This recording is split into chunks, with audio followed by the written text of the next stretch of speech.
to be a tutorial for IXL K1, okay?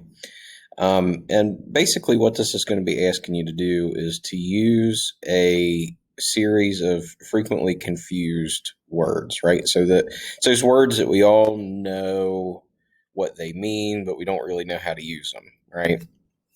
And they have all these obscure rules around them. So the first one that we have here is lie and lay, okay? So if you read the example here, at Cornell University, students could blank down in the grass, okay? So if you're not sure what the rules are, the easiest thing to do is just Google it, right? So for example, I already have an example pulled up over here for lie and lay, but I'll just show you how I got there, okay? So I'm just going to do lie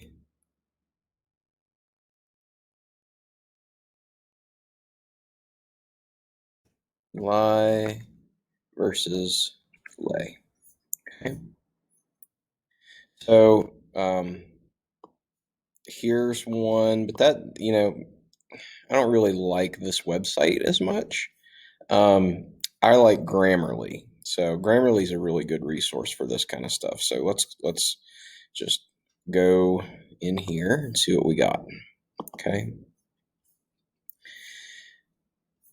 And just a word about the top part of Google is the best result is not always the first result. Okay. And I know you guys kind of look at that, but sometimes it doesn't work. Okay. So here's a good explanation of that rule, right? So we can lay something and we can lie down. Okay. So the nice illustration there. So we lay things and we lie down. Okay. So, wrong spot. All right. So students could, if we go back here and we check our example again, lie down. Okay. Yep. I keep clicking on the wrong one. Okay. So students could lie down. So we're going to check that and see if it looks right, and we're going to hit submit. Okay. So we have laid and lay. So Myra blank the fragile porcelain figure on some tissue paper. So this basically here is going to be a question of the tense, right? So we see here that this is wrapped. So we're going to do laid. Okay, because they're both past tense. Some new research suggests that consuming blank calories may help you live longer. So let's just do the exact same thing we did before over here, and we're just going to do a little research. We might take a guess first, right? But I already know the rules. So if I take a guess, it's gonna sway you. So let's do fewer versus less and see what we can find. We got Grammarly right here at the top, which we know is a reliable source. So let's see if there are any examples. So less means not as much, and fewer means not as many. So not as much versus not as many. So let's see which one fits our example here. So it's going to be fewer because calories are something that we can number. So we want to go back and we'll check our rules. And we got not as many. Yep. So that sounds good. All right, let's bump it up a level and see how they get us. Oh, so now it's going to make you do 2 and make sure that they both fit. So while many coastal areas have been subjected to blank changes and overdevelopment, some localities, such as southern Atlantic coast of Portugal, have done blank at preserving their natural landscapes and cultural heritage. Okay. That's tough. So it's going to be, see how they try to trick you, right? So we got climactic, climatic, climatic, climactic, right? So let's see what that rule is. Climatic versus climactic. Climactic describes the high point. Climatic refers to the climate. So our first one is going to need to be climatic. So that just leaves us with these two. And then the difference is going to be good or well, right? So let's see if we can find a rule for that. Good versus well.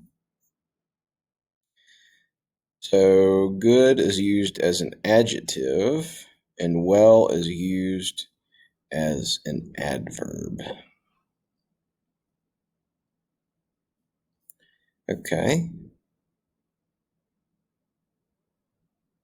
Let's go back here and see if we can solve that puzzle. Okay, so they have done well. They have done good. What did they do well at? They did what they have done well. Done well. So done is going to be my verb there, and well is going to be my adverb because it modifies my verb. Okay. And a lot of these, like without getting into the grammar rules, you can kind of just hear it in your head and kind of tell if it sounds right. Like the Atlantic coast of Portugal have done good, right? And, we might say you done good when we're talking to our friends, but if we're trying to be formal, you definitely have to say done well, right? So instead of doing the research for this one, let's just see if we can hear it and see if we can hear if it sounds right. When I left for my hiking trip, Barbara hugged me and blank gave me some good blank. She suggested that I check in with a forest ranger before setting off on my hike. So Barbara hugged me and then gave me some good advice, right? Let's try one of these other ones. Barbara hugged me and then gave me some good advice. That doesn't sound right.